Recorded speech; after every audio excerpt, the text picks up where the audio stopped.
पिछले कुछ समय में भारत में कम्युनल क्लैशेस की काफ़ी घटनाएं सामने आई हैं।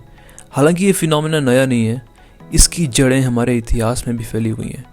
जय हिंद एवरीवन, आज हम कम्युनलिज्म यानी सांप्रदायिकता को जानेंगे इंडियन कॉन्टेक्स्ट में। कम्युनलिज्म एक तरह का कॉन्फ्लिक्ट होता है कम्युनिटीज़ के बीच में, चाहे वो कास्ट, रीजन, रिलीजन या किसी और बेसिस पर हो। लेकिन इंडिया में ये मोस्टली रिलीजन से एसोसिएटेड है, वो भी हिंदूज़ और मुस्लिम्स में। सबसे पहले जानते हैं स्कॉलर्स का व्यू रिलीजन को लेके। वेस्टर्न थिंकर एमिल डुर्कheim, जो one of the founding fathers हैं सोशियोलॉजी के, ये कहते हैं कि धर्म एक कलेक्टिव कंसाइंस है, यानी कि धर्म पूरी सोसाइटी की सोच या आत्मा को दर्शाता है। ये धर्म ही है जो लोगों को अनएक्सेप्टेबल चीज़ें करने से रोकता है, साथ ही लोगों को मोटिवेट करता है इसकी आइडियोलॉजी को स्प्रेड करने के लिए। एक और थिंकर कार्ल मार्क्स का कहना है कि रिलीजन एक फॉल्स कॉन्शियसनेस है, मतलब ये एक छलावा है जो इंसान ने बनाया है अपने इंटरेस्ट पूरे करने के लिए। वैसे तो मार्क्स ने मॉनेटरी इंटरेस्ट की बात कही थी, लेकिन इसमें स्टेटस, पावर को भी ऐड कर सकते हैं। अब बात करते हैं भारत की, जहाँ रिलीजन एक इंटीग्रल पार्ट है हमारे कल्चर का। हिंदू मुस्लिम कॉन्फ्लिक्ट कब किस तरह के थे ये हम जानेंगे, इसे 3 फेजेस में डिवाइड करके। पहला प्री ब्रिटिश, दूसरा ड्यूरिंग ब्रिटिश रूल और तीसरा आफ्टर इंडिपेंडेंस। शुरुआत करते हैं प्री ब्रिटिश फेज से। लगभग 1000-1500 साल पहले भारत में हिंदू, जैन और बुद्धिस्ट पॉपुलेशन थी। फिर शुरू हुए अरब इन्वेजन्स। पहला अटैक 636 ईस्वी में मुंबई के थाना को कैप्चर करने के लिए हुआ था, लेकिन ये एक फेल्ड अटेम्प्ट रहा। और भी कोशिशें करी गई नॉर्थ वेस्टर्न टेरिटरीज को कैप्चर करने की। फाइनली 8th सेंचुरी में मकरन यानी प्रेजेंट डे बलूचिस्तान को कैप्चर किया गया, और फिर सिंध। रिलीजियस जील, इस्लाम को फैलाना, भारत के रिसोर्सेज, ये कुछ कारण थे इन इन्वेजन्स के। बहुत से इस्लामिक रूलर्स जैसे मोहम्मद गौरी, अलाउद्दीन खिलजी, बाबर, हुमायूं, औरंगज़ेब हिंदुओं के लिए काफ़ी क्रूअल थे। इन्होंने रिलीजियस कन्वर्जन्स की, यानी धर्मांतरण भी किया। एक अरेबिक रिकॉर्ड चचनामा में बताया है कि कैसे हिंदू मंदिरों को तोड़ा जाता था। हिंदुओं को ये चॉइस दी जाती थी कि या तो इस्लाम में कन्वर्ट कर जाओ या फिर नॉन मुस्लिम होने का जजिया टैक्स पे करो। इसलिए प्रेजेंट डे में देखें तो भारत में 90% से ज़्यादा मुस्लिम पॉपुलेशन कन्वर्टेड है।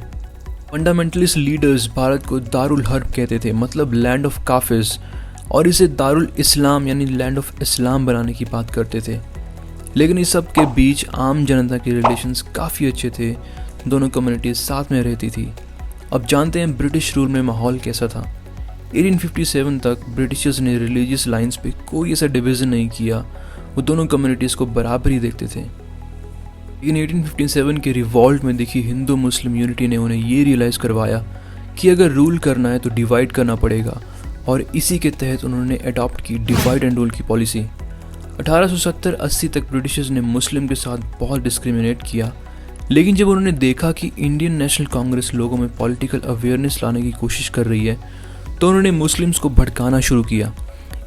इसी का रिजल्ट था कि रिलीजन के बेस पे एक पॉलिटिकल पार्टी बनी 1906 में, जो थी मुस्लिम लीग, और इसे आगे प्रोसीड किया जिन्ना ने, जिसकी पॉलिटिकल राइवलरी थी नेहरू और पटेल जैसे लीडर से। अब इस बात का रिएक्शन आता है राइट विंग की तरफ से, जब 1915 में हिंदू महासभा का गठन किया गया पंडित मदन मोहन मालवीय द्वारा। इन राइट विंग ग्रुप्स की आइडियोलॉजी हिंदुत्व पर बेस्ड थी। इसी हिंदुत्वता ने आगे चलकर नींव रखी आरएसएस और बीजेपी की। अब समझते हैं हिंदुत्व क्या है। ये शब्द किसी हिंदू लिटरेचर में नहीं है, हालांकि सनातन धर्म में धर्म की रक्षा के बारे में कहा गया है। लेकिन धर्म का मतलब यहाँ कोई रिलीजन नहीं है।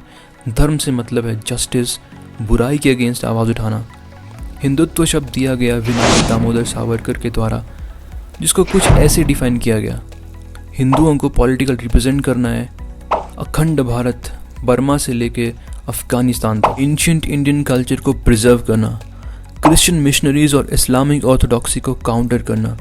इसके साथ ही सावरकर ने कहा कि नॉन वायलेंस और रिलीजियस टॉलरेंस की वजह से हिंदुओं को गुलामी सहनी पड़ी। ब्रिटिश पीरियड में भी कम्युनल राइट्स देखने को मिले। 1946 में जिन्ना ने कलकत्ता में डायरेक्ट एक्शन डे डिक्लेयर किया और मुस्लिम कम्युनिटी को यूज़ किया हिंदुओं को मारने के लिए, क्योंकि वो चाहता था बंगाल को डिवाइड करना, और इसीलिए आज़ादी के बाद बंगाल का विभाजन हुआ। एक हिस्सा भारत को दिया गया और दूसरा बना ईस्ट पाकिस्तान, जिसे आज हम बांग्लादेश के नाम से जानते हैं। अब बात करते हैं आफ्टर इंडिपेंडेंस फेज की, जहां ऑर्थोडॉक्सी और कम्युनल राइट्स स्टेट स्पॉन्सर्ड होने लगे। यानी कि यहाँ पाकिस्तान ने टेररिस्ट ऑर्गेनाइजेशंस को फंडिंग देना शुरू कर दिया। इन ऑर्गेनाइजेशंस के लीडर लोगों को भड़काते थे, ब्रेन वॉश करते थे। इनका दोहरापन इसी बात से पता लगता है कि ये यहाँ के बच्चों और युवाओं को यूज़ करते हैं पत्थरबाजी के लिए। इन्हें एजुकेशन नहीं देते, लेकिन अपने बच्चों को फॉरेन स्कूल्स और यूनिवर्सिटीज़ में पढ़ाते हैं।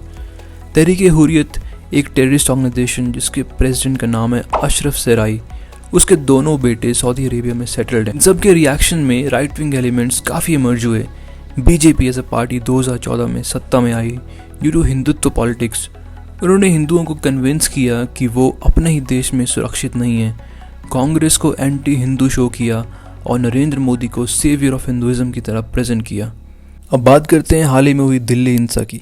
देखिए, ज़्यादातर दंगे पहले से ही प्री प्लान्ड होते हैं। कब, किस वक्त, किस जगह और कैसे एक दंगा होगा, ये पहले से तय होता है। और यहाँ पर भी यही हुआ। यहाँ हिंदुओं पर हनुमान जयंती वाले दिन पत्थर बरसाए गए। इसके जवाब में बीजेपी ने एमसीडी के रूप में एक रिवेंज पॉलिटिक्स के तहत इन लोगों के घरों, दुकानों पर बुलडोज़र चलवा दिया, वो भी सुप्रीम कोर्ट के मना करने के बावजूद। अब आप सोचिए, जिस किसी ने इस इवेंट को प्लान किया होगा वो इन घरों में तो नहीं रहता होगा। उसने तो यहाँ के लोगों को यूज़ किया अपने एजेंडा को पूरा करने के लिए। अब इस सब में नुकसान हुआ आम जनता का। इंडियन एक्सप्रेस के एक आर्टिकल में एक महिला की कहानी है जो कहती है कि उसके परिवार ने बड़ी मुश्किल से दुकान खोली थी। इसके लिए उन्होंने ज्वेलरी तक बेच दी। उनके पास दुकान के सारे डॉक्यूमेंट्स भी थे, फिर भी एमसीडी ने उसे तोड़ दिया। अब कुछ लोग तो इन्हें बांग्लादेशी भी कहने लगे हैं। वो जानने के बाद हम ये कह सकते हैं कि रिलीजन का यूज़ हमेशा से पावर कैप्चर करने के लिए या अपने वेस्टेड इंटरेस्ट को पूरा करने के लिए होता आ रहा है। इस सब में आम जनता ही सफ़र करती है। इस तरह का माहौल देखकर हम ये कह सकते हैं कि कहीं ना कहीं मार्क्स और डुर्कheim की बात भारत पर भी लागू होती है। Thank you so much. Subscribe for more.